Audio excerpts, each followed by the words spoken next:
वेताळ दरवाजातनं प्रवेश केल्यानंतर दरवाजाच्या डाव्या साईडला या ठिकाणी एक मूर्ती आपणास दिसते आणि मंदिराचे अवशेष या ठिकाणी दिसतात.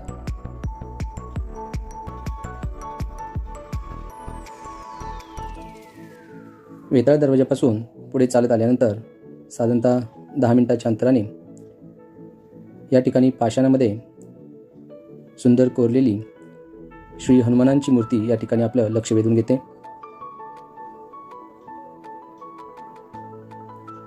यांना चपेटदान मारुती असं म्हणलेलं आहे.